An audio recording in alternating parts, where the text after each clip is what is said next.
اب تیسری لنک ہے امت محمد صلی اللہ علیہ وسلم. اب تمہارا کام ہے پہنچاؤ پوری نوع انسانی کو. اس لیے کہ میں صرف عرب کے لیے رسول بنا کر نہیں بھیجا گیا. وما ارسلناک الا کافۃ للناس بشیرا ونذیرا. ہم نے نہیں بھیجا ہے نبی آپ کو مگر تمام نوع انسانی کے لیے بشیر و نذیر بنا کر. تو حضور نے تو خود صرف عرب تک تبلیغ کی ہے. باقی کچھ خطوط لکھے ہیں، اس سے کوئی حجت تو قائم نہیں ہو جاتی.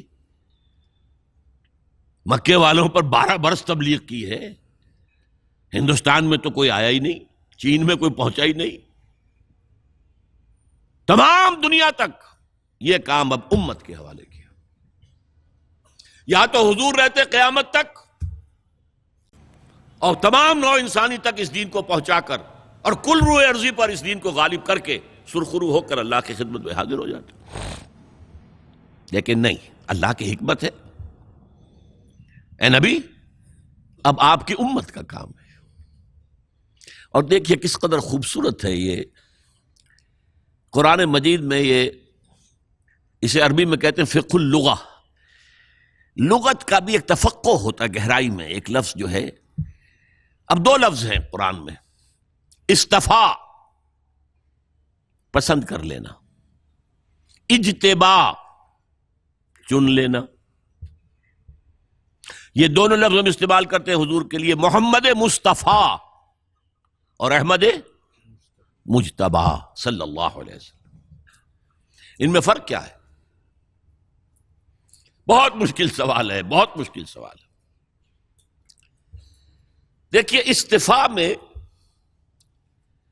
پسند کرنے والے کی پسند کو دخل ہے.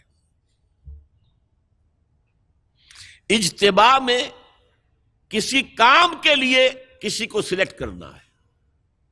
ٹو چوز از استفاء، ٹو سلیکٹ از اجتباء.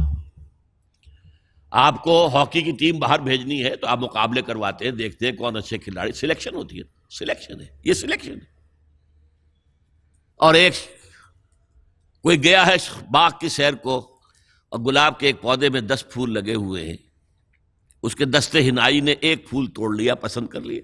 اس کی پسند پر ہے یہ. It's her choice. تو چوائس ٹو چوز از استفاء، ٹو سلیکٹ از اجتباء، اور دونوں بہت قریب ہیں.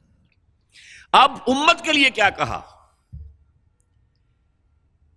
جاہدوا فی اللہ حق جہادہ ھو اجتباکم. اسی رکوع میں، وہی سورہ حج کا آخری رکوع، 6 آیتوں پر مشتمل قرآن مجید کا جامع ترین رکوع، جس میں پہلے فرمایا اللہ یصطفی من الملائکۃ رسلا ومن الناس. آگے فرمایا یا ایھا الذین آمنوا ارکعوا واسجدوا واعبدوا ربکم وافعلوا الخیر لعلکم تفلحون وجاہدوا فی اللہ حق جہادہ ھو اجتباکم. اللہ کی راہ میں جہاد کرو جیسا کہ اس کے لیے جہاد کا حق ہے. اس نے تمہیں چن لیا ہے. اپنے نصیب پر فخر کرو. اب تم رسالت کی ایک کڑی کے طور پر. اس سے بڑا منصب کوئی ہوگا؟ یہ کڑی، یہ ہے امت محمد. اب اس کو سمجھیے قرآن مجید میں کیسے بیان کیا گیا. اسی سورہ حج کی آخری آیت میں فرمایا یہ جو تم سے کہا رہا جہاد کرو جتنا کہ جہاد کا حق ہے. کس لیے؟ لِيَكُونَ الرَّسُولُ شَهِيدًا عَلَيْكُمْ وَتَكُونُوا شُهَدَاءَ عَلَى النَّاسِ. تاکہ رسول گواہ بنے تمہارے خلاف اور تم گواہ بنو پوری نوع انسانی کے خلاف. اے اللہ ہم نے پہنچا دیا تھا، تیرے رسول کی امانت ہمارے پاس آئی، ہم نے پہنچایا. یہ ہے شہادت کا فلسفہ. ہے کہیں ذہنوں میں؟ یہ ہے امت کی رسپانسبلٹی. اور چونکہ اہم مضمون قرآن میں 2 دفعہ ضرور آتا ہے. یہ سورہ حج ہجرت سے متصلاً قبل نازل ہوئی ہے، اور سورہ بقرہ ہجرت کے متصلاً بعد. اس میں فرمایا وَكَذَلِكَ جَعَلْنَاكُمْ أُمَّةً وَسَطًا لِتَكُونُوا شُهَدَاءَ عَلَى النَّاسِ وَيَكُونَ الرَّسُولُ عَلَيْكُمْ شَهِيدًا. وہی بات ہے دوہرا کر. اسی طرح تو ہم نے تمہیں ایک درمیانی لنک بنا دیا ہے امت کی حیثیت سے، امتاً وسطاً. اس کا ترجمہ بہترین امت بھی کر دیا جاتا ہے کہ جو چیز درمیانی ہوتی ہے وہ بہترین ہوتی ہے، لیکن میرے اس پورے فلسفے کے حوالے سے سمجھ لیجئے یہ امت واسطہ ہے محمد اور پوری نوع انسانی کے مابین صلی اللہ علیہ وسلم. وَكَذَلِكَ جَعَلْنَاكُمْ أُمَّةً وَسَطًا لِتَكُونُوا شُهَدَاءَ عَلَى النَّاسِ وَيَكُونَ الرَّسُولُ عَلَيْكُمْ شَهِيدًا. اور یہ کس سبجیکٹ، یہ ایک آیا ہے کس کانٹیکسٹ میں؟ تحویل قبلہ. 16 مہینے تم نے نماز پڑھی ہے بیت المقدس کی طرف رخ کر کے. فَوَلِّ وَجْهَكَ شَطْرَ الْمَسْجِدِ الْحَرَامِ. اے نبی اب اپنا رخ موڑ دیجئے مسجد حرام کی طرف. اور یہ علامت ہے اس بات کی کہ جو حیثیت بنی اسرائیل کو حاصل تھی اب وہ تمہیں حاصل ہے. ان سے سلب کر لی گئی وہ پوزیشن اور ان کا قبلہ منسوخ.